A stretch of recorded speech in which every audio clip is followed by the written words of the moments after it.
بسم الله الرحمن الرحيم وأنا محمد سليمان أحمد مستر عيرالة سكول كواهرجل قيبت سنة وباربح كسر دوادة مادة حسابتها ما أنت وحنا بلاوينا جبت لك كواد حسابته أو لا يقانو analytic trigonometry وحنا كسر برناي إلا جبت فصل كي form 1 form 2 form 3 ما أنت وحنا قاعد دونا form 4 trigonometry ما أنت وحنا قاعد دونا introduction كذا إن شاء الله بوجا سر رسمي وحنا نقول دونا ما هل أنت صوصعته حيصة إن شاء الله أنا سلسة عنه هرت وين نقانا trigonometry محيطها ereyga trigonometry waa erey Greek word ah ka imaaday laba erey Greek ah trigno means triangle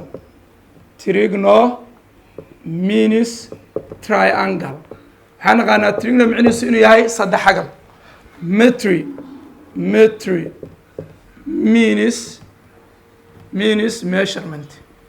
means measurement waa cabiraad haddii la soo qabto marka maxay noqonaysaa trigonometry waa measurement of triangle cabiraada saddex xagalka in la cabiro saddex xagalka triangle waa naqaanaa oo sida sambuuska noogu samaysnaa triangle saddex xagal aan naqaanaa saddex xagalka in la cabiro ayaa waxaa loo yaqaanaa trigonometry marka haddaan qeexno trigonometry maxaa leenahay is a branch of math that deals with measurement of triangle laan ka mid ah xisaabaadka taasoo la xiriirta cabiraada saddex xagalka okay intaanan xisaabta jabtarka iskaga guda gelin waa inaan naqaanaa horta waxaa soo qaateen fasaladii kala duwan soo ma waxaa soo qaateen in wax la yidhahdo ay jiraan six trigonometric ratios maxaa jiray wax la yidhahdo six trigonometric ratios maxay kala ahayn ii sheega yaa noo sheegi kara okay waxaan u malaynayaa inaad tilmaanteen aan isla soconno six trigonometric ratios waxay kala ahaayeen waxay kala ahaayeen tusaale ahaan sin cosine tangent cosecant secant iyo cotangent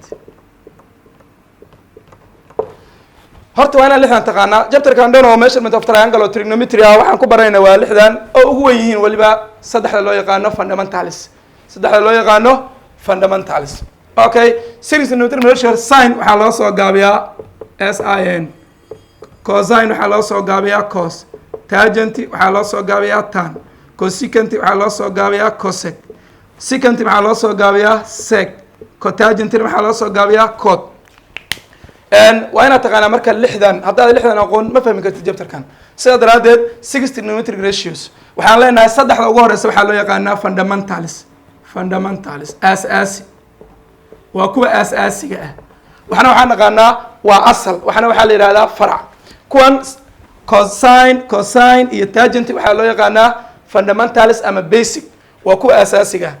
marka waxaan dhahnay saddexdan waa fundamentals waa aasaasi fundamentals waxaa laga wadaa waa basic maxaa laga wadaa waxaan wax kale ka iman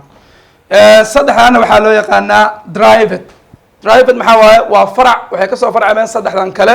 laakiin sida caadiga ah waxaa asal ah sin iyo cos sababtoo ah tan ayadaa asal ahaan faraca laakiin waxaa asalka loogu daray ayadaa laga farcamay oo cod ayaa ka farcamay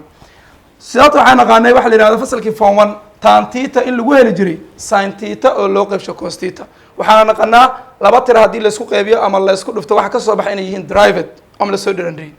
see isku dhaleen marka lixda ratio waxay isku dhaleen sin derivedkiisu ama faraciisu waa cosecant oo loo soo gaabiyo cosec cosine faraciisu waa sec ama secant oo loo soo gaabiyo sec tanna faraciisu waa cotangent oo loo soo gaabiyo cot sidaa daraaddeed waxaan dhahnay asal ahaan waxaa ah sin iyo cos tan waxaa asalka loogu daray ayadaa laga farcamay oo cotangent ayaa ka farcamay waxaan qaadan doonaa waxa la yidhahdo trigonometric table annagoo trigonometric tableka fahansanayna ma fahmi karno exampleska booga